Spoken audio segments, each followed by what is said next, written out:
Bienvenue sur la page de Mec Ingénieur pour une nouvelle vidéo. Aujourd'hui, nous allons résoudre l'exercice portant sur la programmation en C++.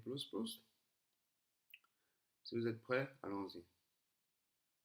Il est question, comme ceci, de créer un nouveau projet C++, comme ceci, que je vais appeler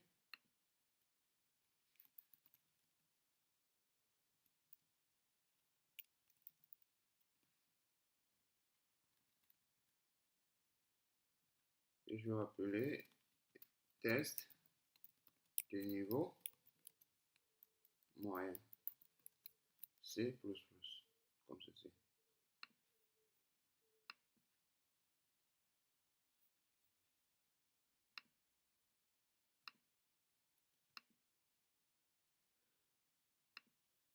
Et une fois avoir fait cela, il est question de créer une classe et cette classe va contenir tous ces éléments.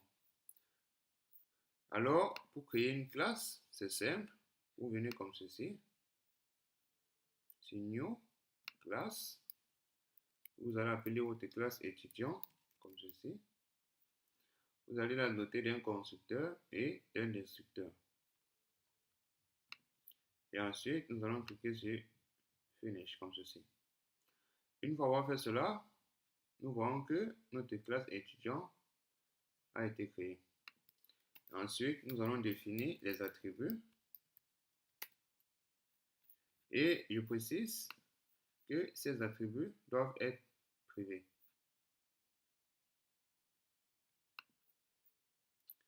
Ensuite, nous aurons besoin matricule. Je vais l'abréger comme ceci. Comment est-ce que c'est écrit? C'est la matricule, ok. Je ne vais pas l'abréger, je vais écrire exactement comme c'est sur la page pour que vous puissiez vous retrouver. Matricule. Ensuite, string, comme ceci, que je vais appeler nom. String ici n'est pas connu, pourquoi? Parce que vous devez venir comme ceci, include iostream, username space std. Une fois que vous faites cela, vous voyez que l'erreur a disparu ici. C'est M, non, vous allez me suivre.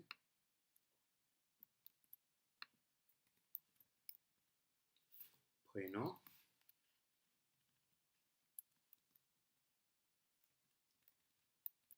Adresse.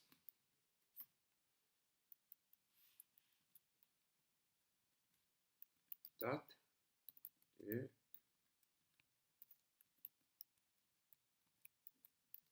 de naissance, comme ceci. Et il y a aussi l'attribut bool is matriculé, comme ceci. 6 attributs, nous avons 6 attributs, nous avons. Et ensuite, ce que je vais faire, c'est que je vais juste copier ceci comme cela. Et au lieu de point virgule à chaque fois, je vais mettre des virgules.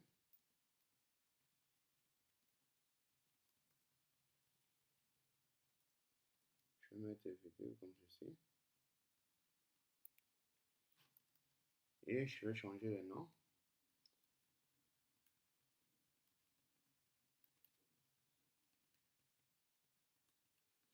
Et cet attribut ne doit pas être donné par l'utilisateur. Pourquoi? Parce que ça, c'est un attribut interne et c'est lui qui nous permet de savoir si l'utilisateur a eu à payer sa pension ou pas. Et ensuite,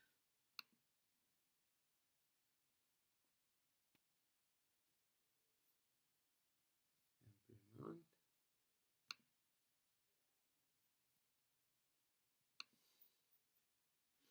Et ensuite, je dois créer toutes ces méthodes comme ceci.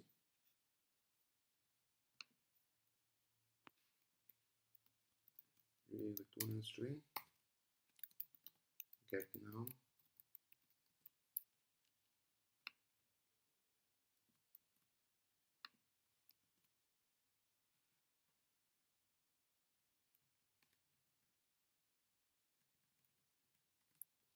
C'est getNum ou getNum. J'aurais pu écrire getNum, mais vous allez m'excuser. Prénom comme ceci. Adresse. Je crois il y a date. Et date prend un paramètre integer actuel jour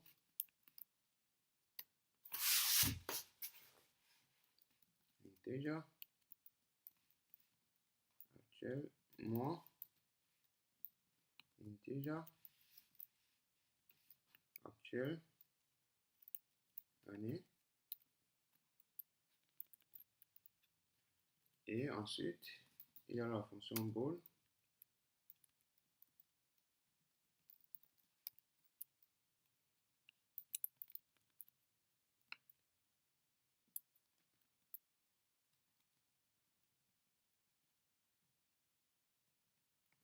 comme ceci. On a bien toutes nos fonctions.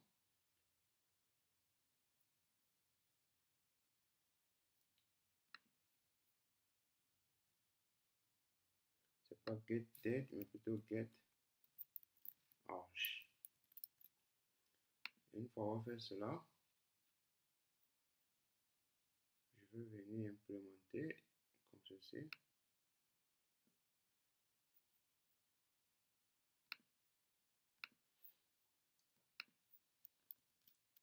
Je vais effacer ce constructeur. Et rappelez-vous, je vérifie d'abord si le paramètre matricule est supérieur ou égal à 0. Pourquoi? Parce que on n'admet pas les matricules négatifs. Ensuite, si tel est le cas, je vais activer le paramètre matricule comme ceci. Et ensuite, pour nom, je vais dire nom comme ceci est égal à nom. Et je vais dire prénom comme ceci est égal à prénom. Et je vais dire adresse comme ceci est égal à adresse. Et ensuite, je vais dire date de naissance est égal à date de naissance. Et ensuite, une fois avoir fait cela, je vais venir dire que ici, si tel n'est pas le cas, alors matricule aura la valeur 0, 0, 0, 0.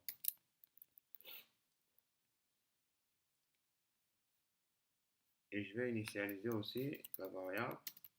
Vous allez voir, une fois que vous initialisez toutes vos variables, cet avertissement disparaîtra. Je vais initialiser la variable isMatricule à false, comme ceci. Et vous voyez que c'est bon. Et ensuite, pour getName, je vais juste retourner le nom, comme ceci. Pour getPrénom, je vais retourner le prénom. Et ensuite, pour getAdresse, je vais retourner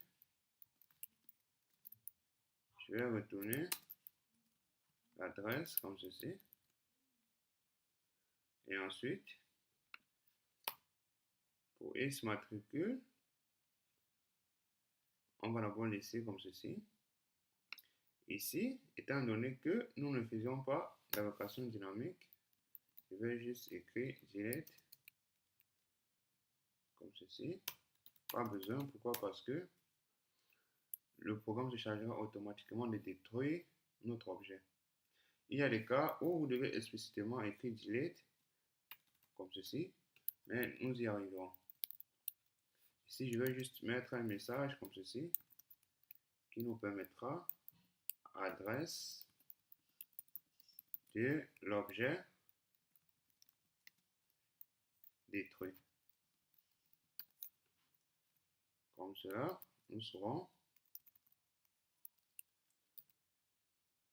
10, non, juste comme ceci.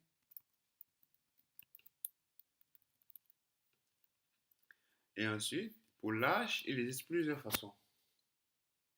Soit vous prenez ce string, comme ceci.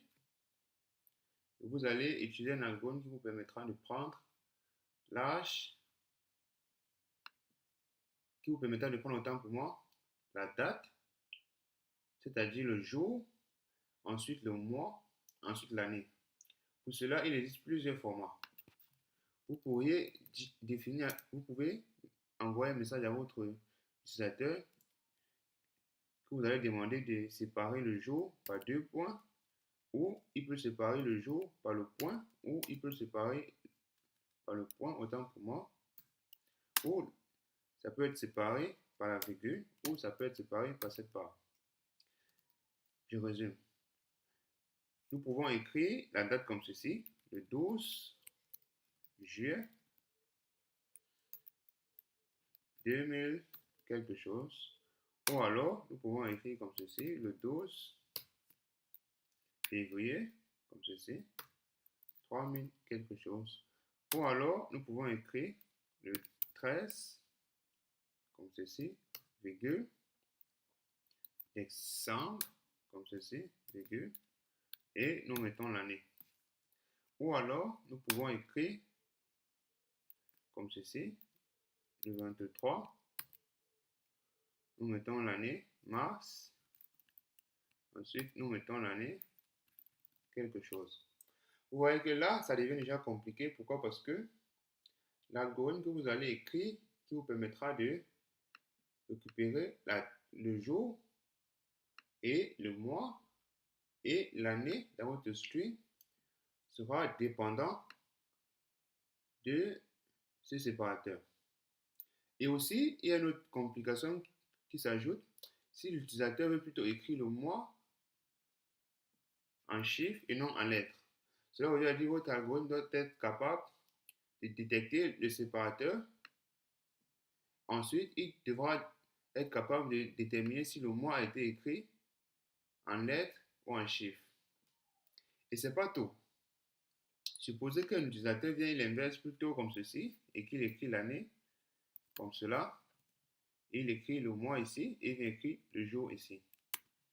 Vous voyez que pour cela, ça devient très compliqué. La façon la plus simple que je vais vous montrer ici, ce n'est pas la façon la plus optimale, mais c'est la façon la plus simple. C'est juste d'afficher comme ceci.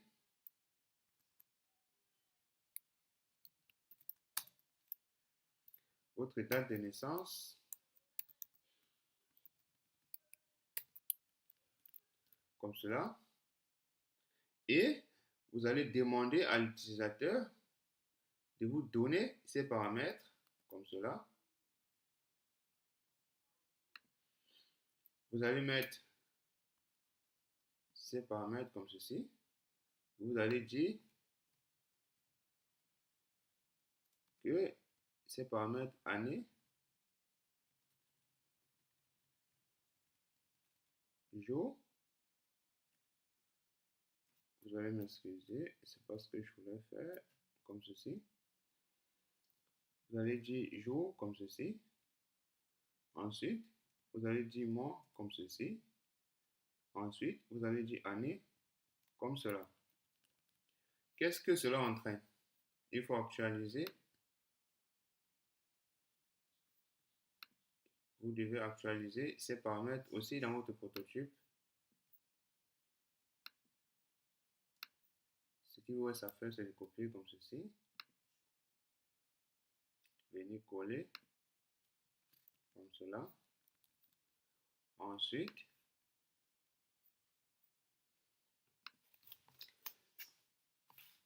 nous allons continuer notre implémentation. Je résume. Ces paramètres jour nous donneront la date exacte du jour que nous nous trouvons et ces autres trois paramètres nous donneront la date, le mois et l'année de l'utilisateur. Et en fonction de ces trois paramètres, nous serons capables de déterminer l'âge actuel de notre utilisateur. Pour cela, il existe une façon simple de le faire. Je vais commencer par ceci. Je vais créer une variable integer qui va être, que je vais appeler Anne, comme ceci, qui va être l'année où notre utilisateur, l'année actuelle où nous nous trouvons, moins l'année où notre utilisateur est né, comme ceci. Et je vais faire cela valeur absolue. Pourquoi? Parce que je ne souhaite pas obtenir une année négative. Ensuite, lorsque je fais tout cela, je vais demander comme ceci si le jour actuel où nous nous trouvons, comme ceci, est supérieur ou égal au jour où l'utilisateur est né et le mois où nous nous trouvons est supérieur ou égal au mois où l'utilisateur est né, alors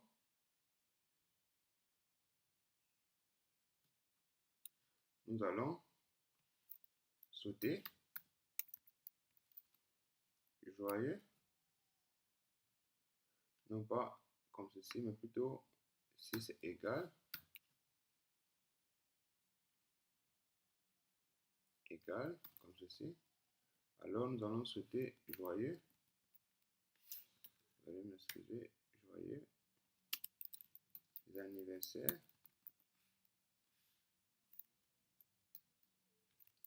Ensuite, suivi du nom.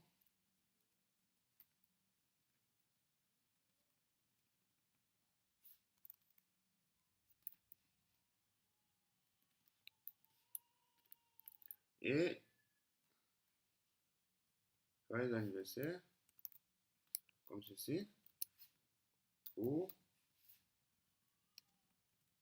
vos, et nous allons mettre le paramètre h que nous avons eu à calculer ici, comme ceci. Ah, vous allez m'excuser, et un symbole de trop.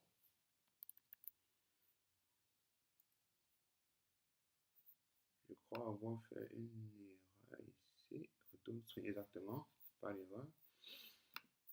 Cela dira ensuite, nous allons retourner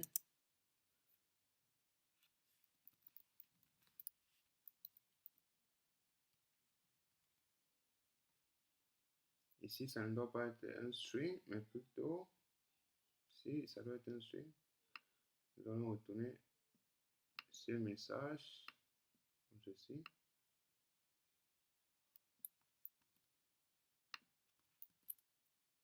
Et ici, je vais mettre plus, plus, plus, plus. Et c'est bon. C'est-à-dire que l'année qui nous a été donnée ici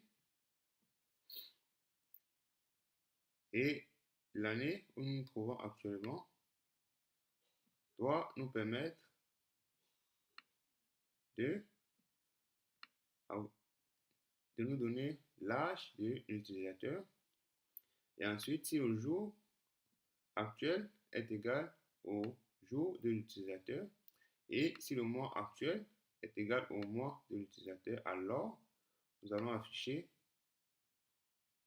un message de joyeux anniversaire Et nous allons retourner ce string qui permettra à l'utilisateur de connaître son âge.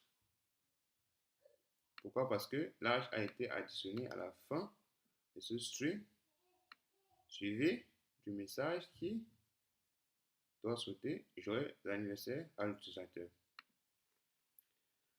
Et une fois avoir fait cela,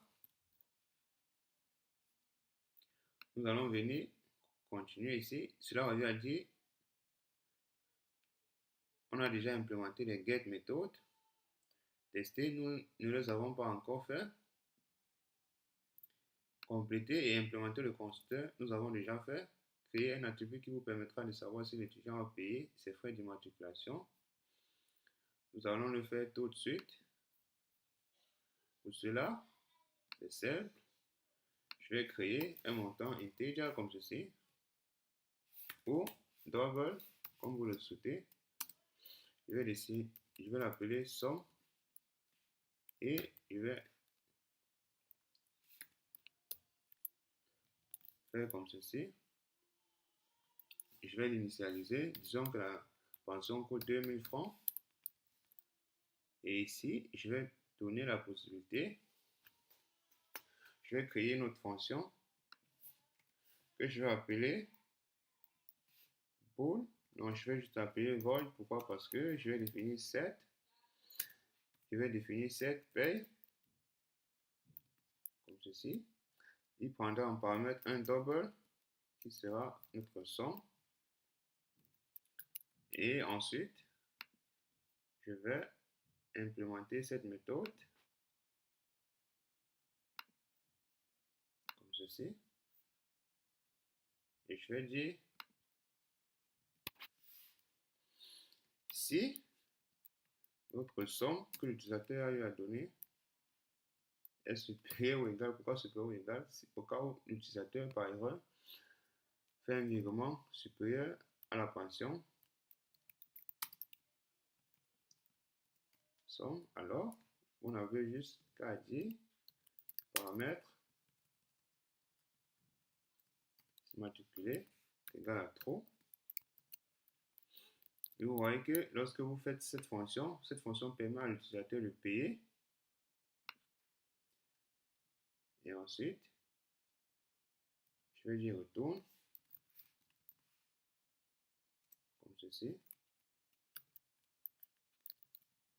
Ici, l'utilisateur, si la somme de l'utilisateur est inférieure à la somme nécessaire, alors nous allons dire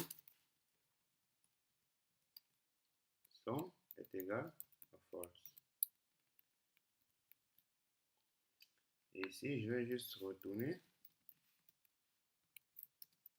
le paramètre is matriculé comme ceci. Et il y a une autre façon de le faire. Je peux dire plutôt, je peux faire comme ceci. Si cette valeur est égale à true, alors je retourne true. Sinon, je retourne false. Je répète, si cette valeur est égale à true, je retourne true. Sinon, je retourne false. Et ensuite, une fois que nous avons implémenté toutes nos méthodes, nous allons passer au test. Ici, il était question d'abord de tester toutes les get méthodes. Nous allons le faire. Pour cela, nous devons avoir inclus notre classe qui est étudiant, comme ceci. Je vais créer une instance de ma classe étudiant que je vais appeler mec. Je vais donner un paramètre. Quels sont les paramètres encore de notre classe? Il y a le matricule. Il y a le matricule, il y a le nom, il y a le premier, la date de naissance. Le matricule, je vais donner 1, 2, 3, 4. Le nom, je vais donner mec. le prénom, je vais donner ingénieur, comme ceci. L'adresse, je vais donner XXX. Et date de naissance, je vais donner 12.12, comme ceci. Et il y avait encore quelques paramètres qui venaient, je crois, c'est tout. Ah, c'est bon. Et ensuite, pour tester notre get méthode, cela est simple, je vais juste afficher, c'est out, je vais dire make, comme ceci. Je vais appeler d'abord la méthode get address. Ensuite, je vais appeler la méthode make get nom. Ensuite, la méthode make get prénom, comme ceci, suivi de la méthode get make get âge. Cette méthode prend en paramètre le jour actuel où nous nous trouvons. Aujourd'hui, nous sommes le... Je vais donner une mauvaise date, c'est pas important. Le 12 et l'année, nous sommes en 2018. 2018. Le jour où je suis né, qu'est-ce que j'ai eu à écrire ici? Le jour que je suis né, j'ai dit que j'étais né le 12, le mois était le 12.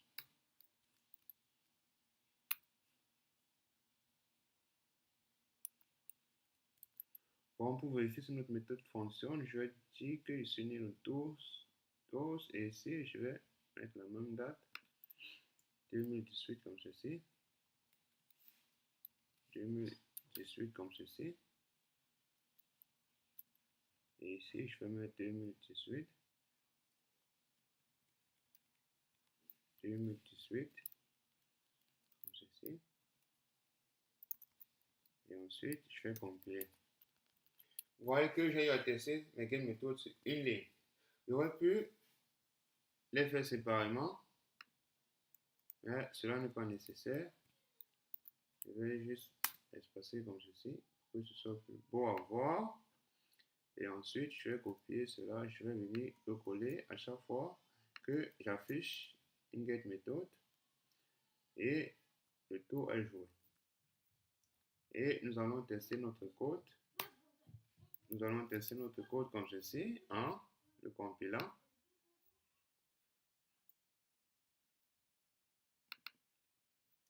Pour résoudre ce problème, alors, cela est simple, étant donné que cette méthode ne fonctionne pas.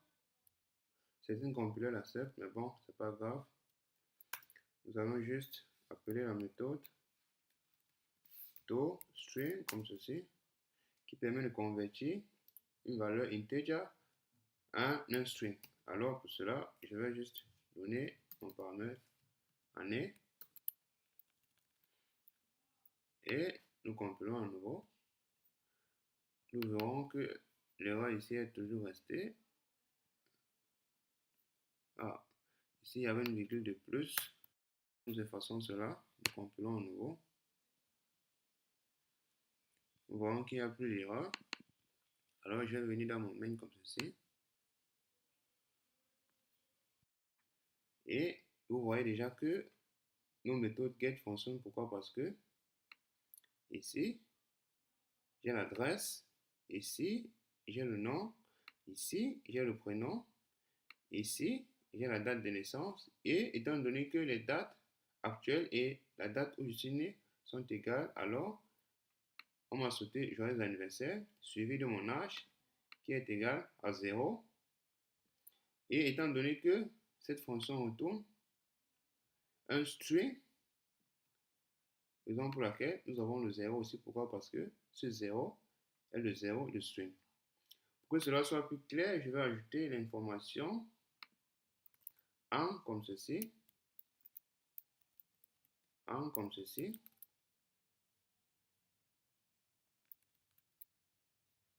et je vais compiler à nouveau. Moi, je vais un peu espacer pour que ce soit plus beau, comme ceci. Vous voyez, joyeux anniversaire, mec, pour vos. Bon, je dois encore mettre espace, comme ceci, et pour vos 0, 1. Et ensuite, cette fonction nous retourne l'âge sous forme de string, et qui est 0. Pourquoi? Parce que je suis né le même jour que le jour actuel. Lorsque je fais 2018 moins 2018, c'est clair que nous allons obtenir 0. Ensuite, nous allons tester le reste des fonctions. Pour cela, la fonction qui n'a pas encore été testée, c'est la fonction setPay et la fonction immatricule. Pour cela, ce que je vais faire, c'est que je vais d'abord venir comme ceci. Je vais d'abord afficher la fonction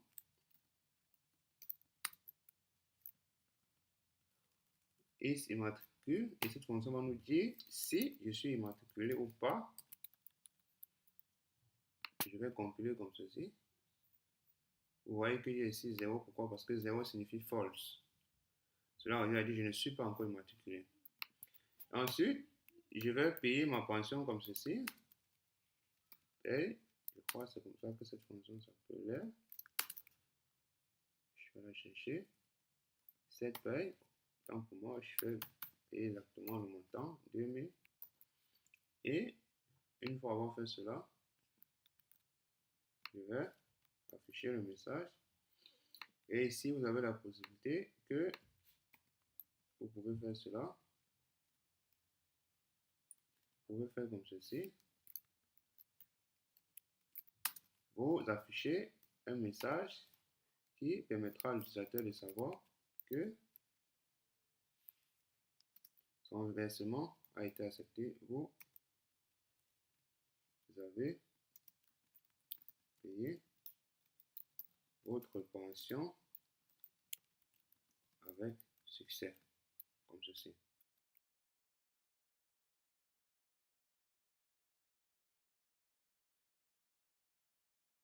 Une fois notre code compilé, alors nous avons notre message, mec, vous avez payé votre pension. Et ensuite, la fonction isMatricule doit nous informer que le paramètre matricule est égal à true, raison pour laquelle nous avons un 1. Et si vous voulez savoir comment est-ce que ça fonctionne, alors il nous suffit de regarder dans la fonction setPay. Et ensuite, nous allons demander est-ce que le montant que l'utilisateur a eu à donner est supérieur ou égal au montant nécessaire. Si oui, alors un paramètre est égal à true. Ensuite, nous affichons notre message et ensuite nous retournons.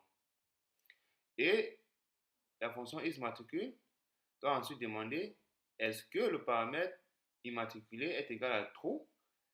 Si oui, alors on va retourner true qui est égal à 1, sinon false qui est égal à 0. Comme c'est écrit dans notre message.